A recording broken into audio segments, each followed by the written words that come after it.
ఉండాలనేది ప్రతి ఒక్కరి కల. అయితే ప్రస్తుతం పెరిగిన ధరలతో అది అందని ద్రాక్షగా మారింది.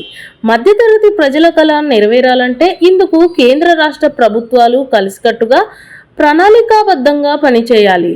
బ్యాంకింగ్, ఆర్థిక రంగాల్లో విప్లవాత్మక నిర్ణయాల్ని తీసుకోవాలని నిపుణులు కోరుకుంటున్నారు.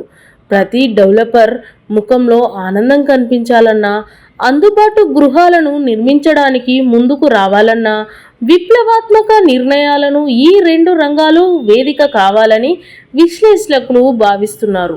ఇలా అందరికీ సొంతిల్లు ఉండాలంటే కొన్ని చర్యలు తీసుకోవాలి. అవేంటంటే, అల్పాదాయ నిరుపేదల కోసం అందుబాటు గృహాల్ని నిర్మించాలి.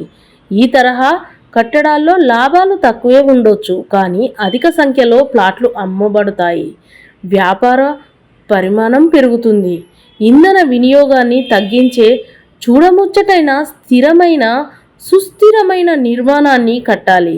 సౌరశక్తిని వినియోగించడంతో పాటు శుద్ధి చేసిన మంచినీటిని వాడాలి. స్థిరాస్తి రంగంలో వృత్తి నైపుణ్యతను పెంచాలి. మంచినీటి సంరక్షణను ప్రతి నిర్మాణంలో తప్పనిసరి చేయాలి.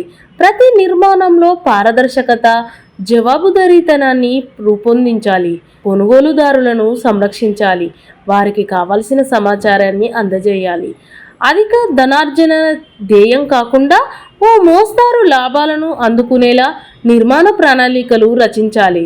నగరాల్లో నిరుపేదల సొంతింటి కల తీరాలంటే వారి కోసం ప్రత్యేకంగా నిర్మాణాలు చేపట్టాలి. వీటిని కట్టాలంటే ఆయా ప్రాంతాల్లో మౌలిక సదుపాయాల్ని ప్రభుత్వం అభివృద్ధి చేయాలి. ఈ పనిని ప్రభుత్వం సమర్థవంతంగా నిర్వర్తించినప్పుడే అందుబాటు ధరల్లో ఇల్లు కట్టడానికి సుస్థిర సంస్థలు ముందుకొస్తాయి.